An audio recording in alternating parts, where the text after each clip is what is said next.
there. Thank you for joining me for another Dear Sam Help Horsemanship Series.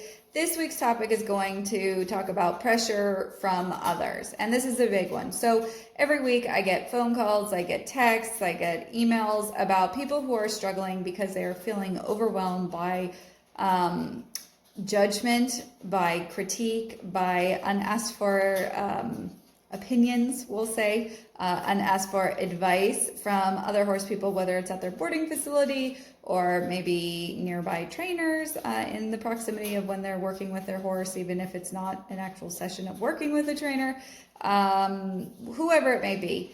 Often out of good intention, mostly, I believe, or I'd like to believe, people want to help others succeed. And so there tends to be advice given, and if you are showing any degree of doubt or insecurity or lack of experience or lack of confidence, I find that many times good intentioned horse people try and impose their opinions or their approaches or how they do things on those who seem less capable or less confident.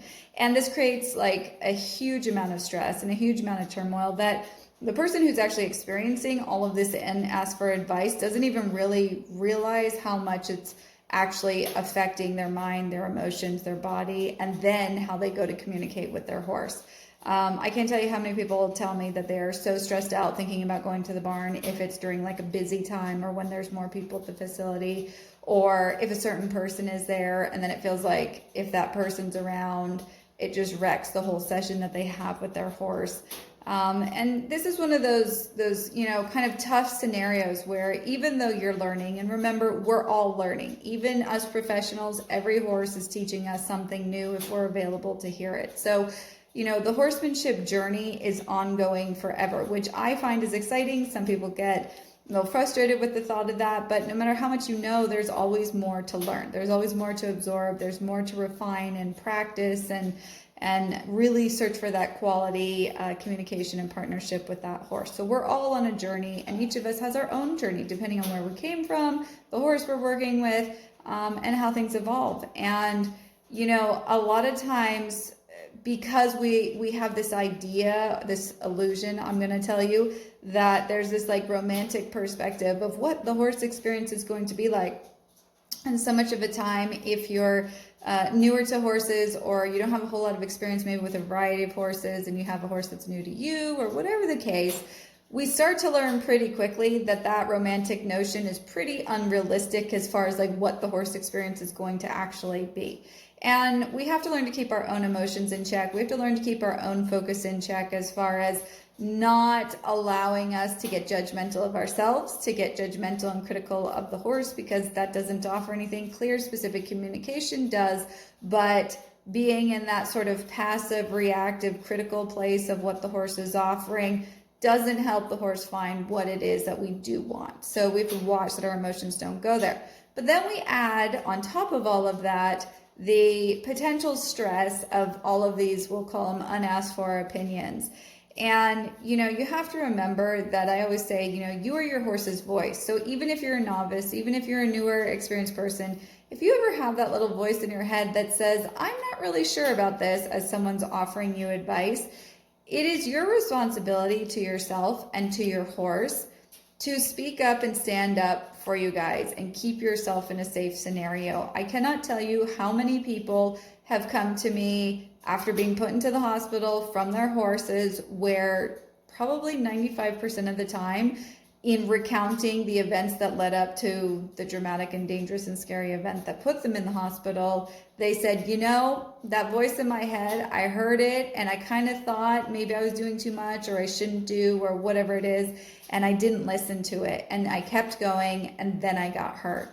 And that all can be prevented. Yes, things can happen unexpected with horses. They're 1,000-pound prey animals that can constantly be reacting to their environment, and especially if you're newer to them, as you're learning about their behavior and how their thoughts influence their movement and so on, that you can find that things can take you by surprise.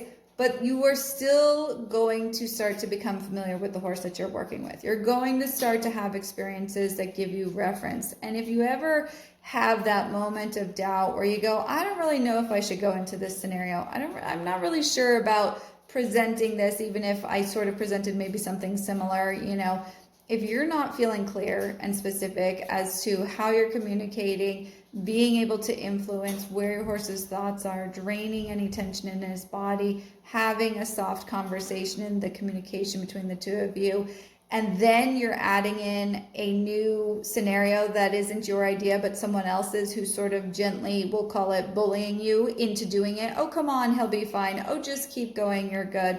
He's been good so far, keep going farther.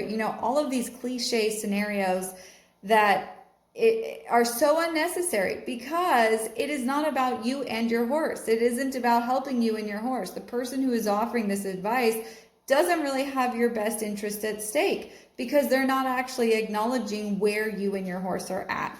And somehow, in the concept of learning to work with horses, learning to ride horses, learning to have experiences with horses, so much of it is presented as a challenge. Well, now that you've done this, let's see if you can do X, Y, and Z. Well, why would we do that? You're challenging yourself to get it right. You're challenging your horse. Now, I'm not saying that you can't go outside your comfort zone. When you have the tools in understanding how you're communicating, what you're communicating, why you're communicating, when you're communicating, and the ability to read your horse and then influence whatever it is you need to, so that his brain becomes available to hear how you're directing, where you want his thought, where you want his movement, and then it's not a big deal. But if you just randomly show up at a scenario and you haven't supported your horse in all of the time in approaching that scenario, and then you put him in the middle of a scenario that maybe is unfamiliar, potentially stressful, maybe you don't even know the signs to recognize that your horse is becoming stressed, or maybe you're getting unasked for opinions that ignore or tell you, actually teach you to not see your horse's stress or concern or fear or worry, because, hey, horses just do that. You just make him go. You just keep going. It's that sort of information is all about human ego. It has nothing to do with your well-being or your horse's well-being. So if there's anything that you take away, and even if you're a more advanced rider or you've had more experience, but you're still finding that the voices from the barn or the equine community near you are causing you stress, you need to stand up for you and your horse, because you are your horse's voice. You are the only one who can prevent putting your horse into a bad scenario by standing up for him. And I know sometimes this is awkward, because the more experienced person seems to be having all of this success, or seems to be able to do all these things with these other horses. And maybe that person with your horse could sneak through a scenario. But if that person who's giving you advice has the ability to recognize where your current limitations are and how you can help your horse becomes limited, and they're putting you into a scenario that's going to be overwhelming to both of you, then it's not good advice. So you need to disregard it. You need to let that go. And it's hard. It's hard to stand up to people who, especially if they've helped you in the past, especially if they've been patient, especially if they've offered their time freely. And I find so many people feel this sense of guilt, like, well, they did all this stuff for me and they told me to do it, so I guess I should just keep doing it. And then I got hurt and I really knew I shouldn't have done it. Why? Okay, so don't worry about other people's feelings. Don't worry about other people's egos. Don't worry about how kind they were to you in the past. If you are having doubt, fear, or insecurity, you need to stop. Don't keep going. You need to do what's best for you and your horse, because that is on you.